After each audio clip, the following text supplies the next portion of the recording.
Good afternoon, ladies and gentlemen. Welcome. Dallas County Board of Commissioners work session. Today is October 21st, 2021. We appreciate all those that are in attendance with us, as well as those that are with us online. Before we get started, I do have one change to the work session agenda. Number 5, Matt Payne requests to remove that until the November 4th work session. So we'll be taking number 5 off and moving that to November the 4th. All right, we do have we're going to start out with a public hearing on the proposed FY 2022 budget. This is the first of 3 hearings. Second hearing will be held at the 6 p.m. meeting today, and the third hearing will be held at the 6 p.m. November 4th, 2021 meeting.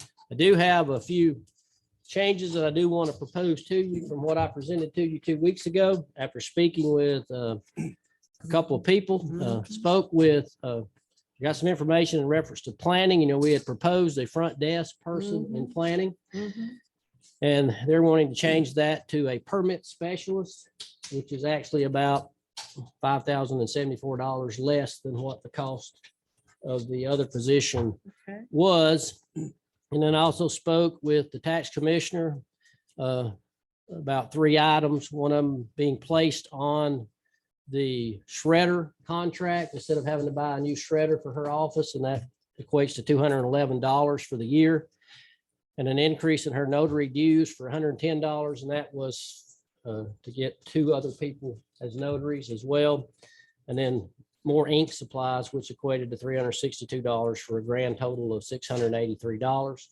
So I would recommend those changes to you as well. And I think you'll hear from Sharon tonight. She's got some other things she's going to talk about as well. But those are the things that I would recommend to you as changes based on the conversations that I've had so far. What was that first when you mentioned? What was the first? Planning department. No, but you said notary dues and more ink, Oh, but there was something else. Shred being added to our shredding contract, the county shredding contract, instead of having a shredder for herself in her Okay. office or having to go out Okay. and buy another new one. She would go Okay. be added to the shred contract.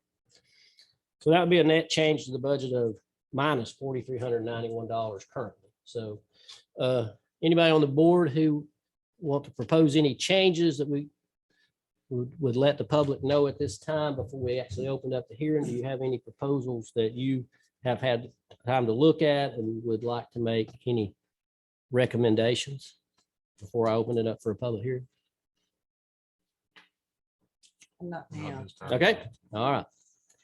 So at this time, is there anyone here to speak on the proposed FY 2022 budget? Anyone here to speak on the proposed FY 2022 budget? Anyone? Come on up. And as normal, even though we know who you are, we want you to give your name and your address and sign the sheet.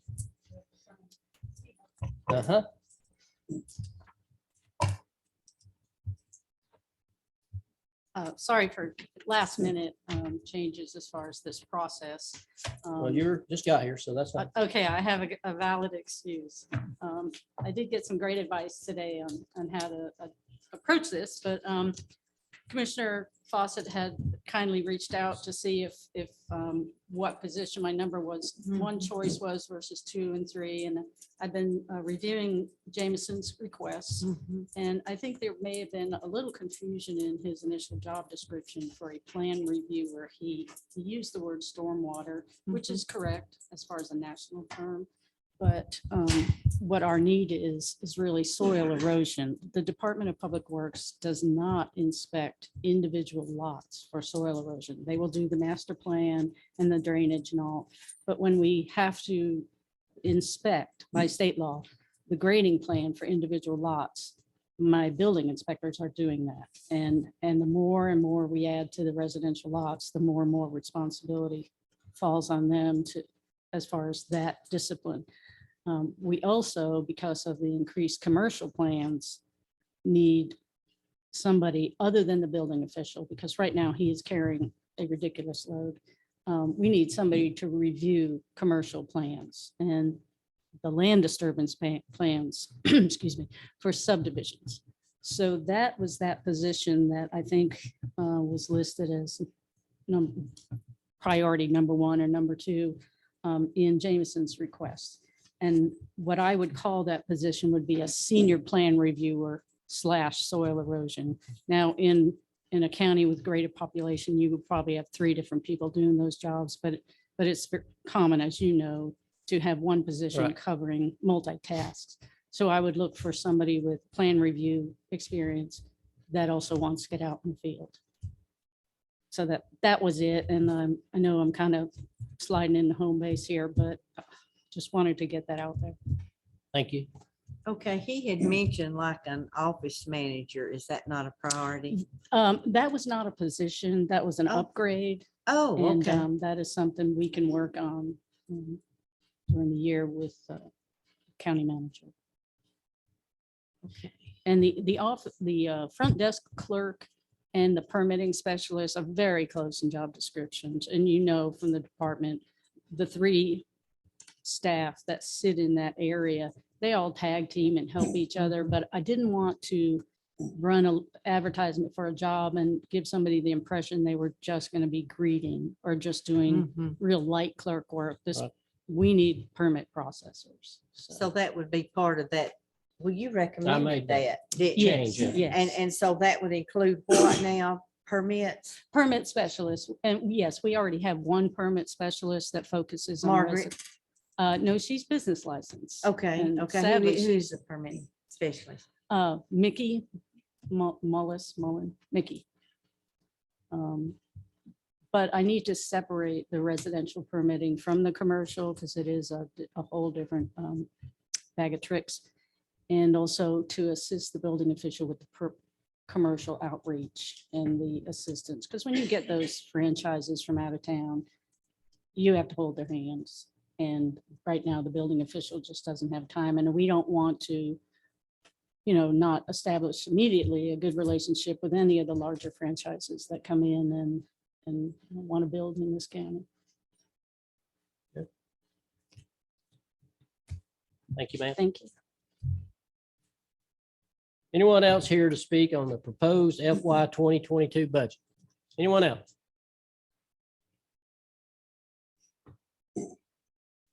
Seeing none, I'll close that hearing. Second hearing will be at 6 o'clock today, and the third hearing will be held at 6 o'clock on November the 4th. We'll move on into new business. First up, we have presentation of request to accept Department of Behavioral Health and Developmental Disabilities Fund for Family Connection Underage Drinking Prevention Program. Family Connection Coordinator Rebecca Bliss. Rebecca.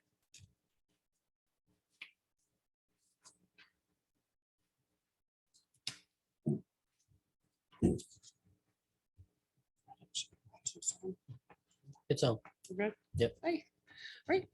My name is Rebecca Bliss, and I'm the coordinator for Dawson County Family Connection. I am here today for, I'm not going to say that big old long name, but I'm going to ask, as you guys know, for the last 10 years, Dawson County Family Connection has received a rather large grant from Department of Behavioral Health and Developmental Disabilities, DBHDD, to present an underage drinking prevention strategy to Dawson County. And that grant and its funding ended on September 30th of this year. DBHDD did, however, offer us an opportunity to extend our contract and offered a small amount of sustainability funds and event funds. Because of the fact that these funds required no match, we went ahead and we applied for these funds, and we were awarded these funds. So the funds totaled were $10,000, and that $10,000 is earmarked to continue the strategy that we had presented to Dawson County before for underage drinking prevention. And we have an additional $13,000 that was awarded to us for an opioid awareness community event. Excuse me. These efforts and these events must be completed by September 30th of 2022. These funds will be issued through a quarterly reimbursement request that would be presented to DBHDD by Family Connection and the Commissioner of Roads and Revenue of Dawson County. So quarterly, whatever expenses that we had, we would present it to DBHDD and they would, so there will be no funds that will be returned at the end of it'll be just reimbursed what we have used. Pretty cut and dry. We're happy that we were awarded and we're asked that you accept our DBHDD funds, the amount of $23,000 as designated to sustain an underage drinking prevention strategy in Dawson County. Questions for Rebecca? So that's combined the 10,000 and the 13,000, because I thought you said 13,000 was for opioid awareness. The 10,000 is to sustain our, basically everything that we have been doing for the last 10 years, just to About- yeah. sustain that for another year. And the 13,000 is specifically for, it says opioid awareness events. We have a couple of events that we have in mind. For a couple of years, we've done the teen maze when we were able to, pre-COVID with the school system. So some of that money would be earmarked for that. The Mental Wellness Coalition is wanting to do a kind of like a back to school bash next year. And so that it might be something for that. And our contingency plan is, a couple of years back, we had a speaker that came to Dawson County Schools and he did the Teen Brain. And so we have a couple of events that COVID contingencies that we would like to present to Dawson County. And that's what we would use them for.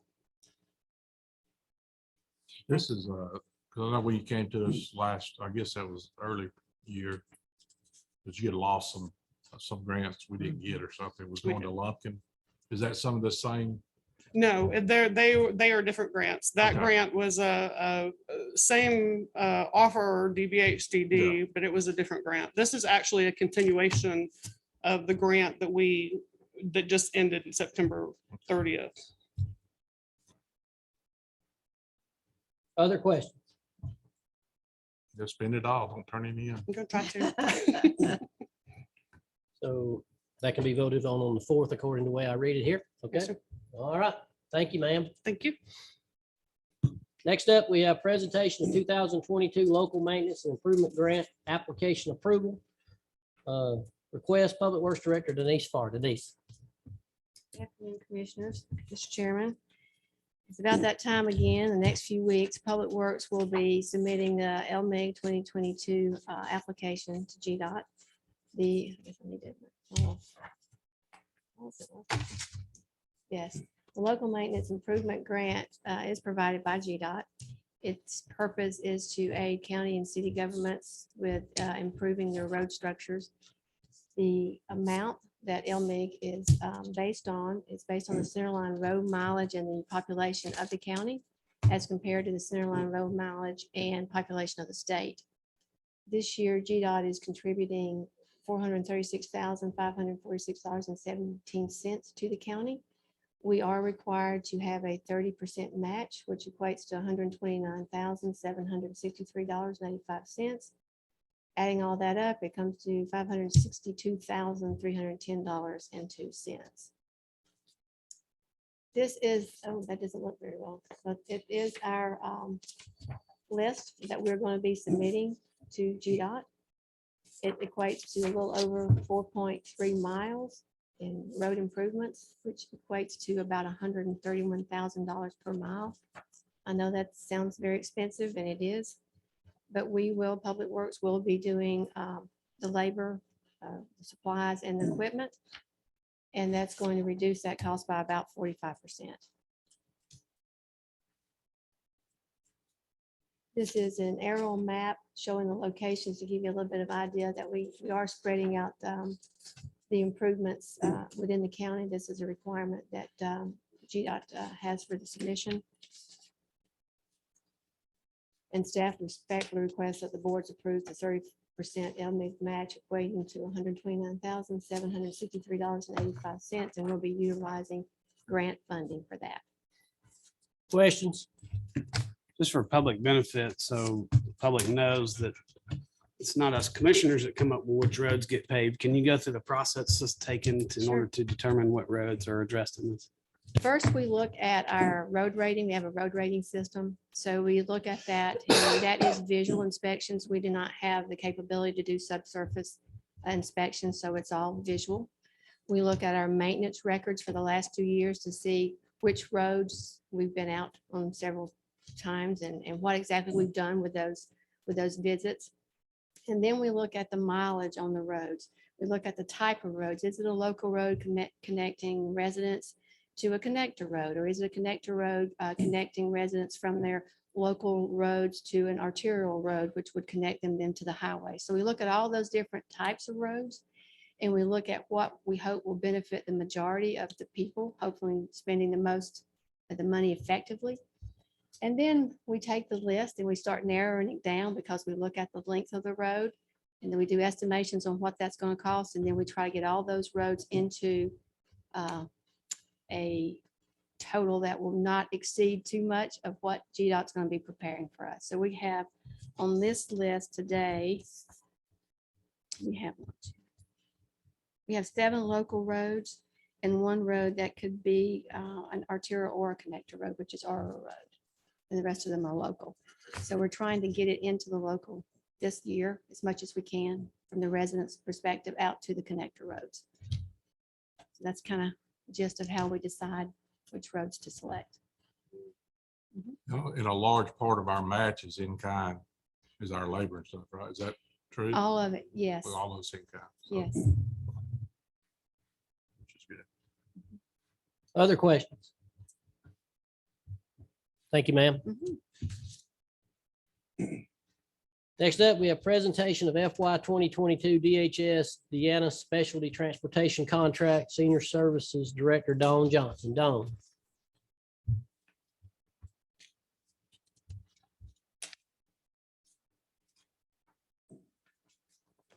Good afternoon, Chairman and board members. The first one is the DHS. Okay, in this agenda form, I would like to request to approve our FY 22 DHS Deanna Specialty Transportation Contract. This would have started July the 1st, but we just got this contract just a couple of weeks ago, as well as all the other agencies included in our Legacy Link region. It's for the same amount that it was the previous years, where Deanna Specialty contracts out with DHS to oversee the funding, and the rates are the same. They will reimburse us $7.70. These are for senior rides over the age of 60 that they reimburse us for. Reimburse us for. Everybody under the age 60 still pays the $2 local, $4 to come in, and $6 to Gainesville one way, and we haven't increased that way before me. It's been the same rate for that long. But these are the rates for over age 60 that they reimburse us for. $7.75 for just a regular senior. If they're in a wheelchair, $11.75. The hourly rate, if we take someone to the doctor and it takes longer than an hour and getting them to and from, it's $35. And a daily field trip, for instance, we went to Burt's Pumpkin Farm about 2 weeks ago, and they paid us $200 for that trip, no matter how many seniors we take on that bus. So a contract usually is about $60,000, and sometimes there's excess funding, and they'll give us, if any other county does not meet their maximum amount, they can give us money, extra money if needed to, but up to $60,000. Questions for Dawn? And I would like to ratify this tonight, if that is okay with the chairman. No, all right, we're moving it to the voting session. Mhm. Okay. Yeah, being it started in June, we probably need to get on it. Exactly. All right, move on to the presentation of FY 2023 Georgia Department of Transportation Federal Transit Administration, Section 5311 Transit Contract. Dawn. GDOT is definitely on the ball, so they're looking at almost a year and a half from now, starting July the 1st, 2023. This is the continuous grant that we've always had with GDOT that falls under the FTA for public transportation for Dawson County. It will pay a 50 match with federal and state funding for administrative and operating. We're in line this year. I think it's the first time in 3 years we've put in for a bus. And that's an 80 federal, 10 state, and 10 county percent that we will apply for that. And this 153,085 is our 50% a 50% match. And in the past year, we got a lot of extra funding due to COVID. So we didn't have to pocket out a lot of that expense that we had last year. I think last year it was around 149,000. And I would like to get this ratified too. We had to run an article in the paper in the legal documents for 15, one time, and it had to stand for 15 days in case somebody else wanted to come in with a taxi service or other type of service and ask for transportation as well. And I don't think we got any answers to that. So Kristen and I will get together and send this grant in after signatures. Questions of Dawn? As she said, this is one that just rolls over year to year. Correct. Y'all good with moving it? Mhm. Okay, Okay. Thank you, ma'am. Chairman. all right, skip down to number 6. Presentation of zoning fee schedule update, Planning and Development Director Sharon Farrell. Sharon? Hopefully in your packets, there's a resolution and a chart. We got it a little late today because I had added something to it. Yeah, we got a From sheet. legal. Okay, you did get it. Working with Paul Fricky. It's my understanding that the fee schedule was amended back in 2019, and subsequently there was 2 new zoning categories added, the RS2 and RS3. So my staff was telling me we need to establish a fee for that. And as well, the residential multifamily was in a category with other less intense uses. So we felt it's consistent with some of the more intense and commercial uses. So it's the RS2 and the RS3 at 3,500 and the RMF at 3,500. And then there's a fairly lengthy paragraph that we worked on. So as in the 1 month that I've been here, I've met with many people and all of their projects are DRIs. We don't really have the staff on board, in my department and in Public Works to review all the disciplines that sometimes you need to take a real thorough look at, starting with transportation. So there may be times where at the discretion of the county manager, we may do an RFP and find a consultant that we can work with to review this information for us. So this is again, a fairly lengthy paragraph, but it gives us the ability to do that. And then it's also public information as far as the fee schedule. If you're a developer and you're coming in, you shouldn't be surprised if we need some help. Questions for Sharon? Is the only change what's highlighted in blue? That was yours, it says rezoning.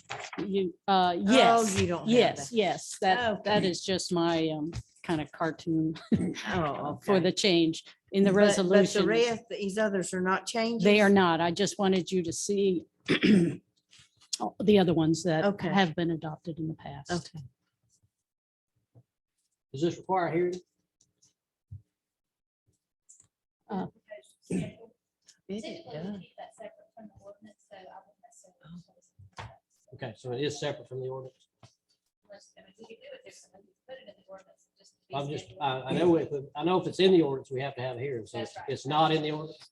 Well, Don't- what I have here, and I'm sorry, Ms. Bell, I know about it, at this point, is Sorry. just this fee schedule, so it's just, a lot of jurisdictions will have a separate fee schedule, Well, so that they can adopt it and deal with it. That's right. That's what we did. Okay. All Yeah, right, so it's that not was in the done. ordinance. Okay, yeah, that was done in 2019. Okay. that's fine. All right, just making sure. Thank you. Okay, thank you, ma'am. Mhm. All right, county manager report. Thank you, Chairman, Commissioners. Good afternoon. A few items, key indicator for the month of September, as well as list of contracts is in the package. The Dawson County Employee Health and Wellbeing Fair was held today at Rock Creek Park and wrapped up at 2 p.m. We had a great turnout there. Chairman and myself attended that. Got a Chick-fil-A lunch and a little goodie bag. So, but it was a good turnout with the staff. The annual Mountain Moonshine Festival is this weekend and will be held around the city's Main Street Park. My understanding is that they're changing that and bringing it over to the Main Street Park area rather than the downtown area that they had before. So that concludes my report. Questions for the county manager? So the roads won't be closed downtown. That's my understanding. They're I not don't know supposed to be if Chief closed. Thompson may want to add a little more. That's why they moved it there. to Yeah, Get the they people wanna out. keep of everybody the going. three. Yeah. Yeah, so we've worked with the city staff and Care for Kids, so very minimal road closures. Allen Street area there, we'll have an area of closures right in front of the junior high.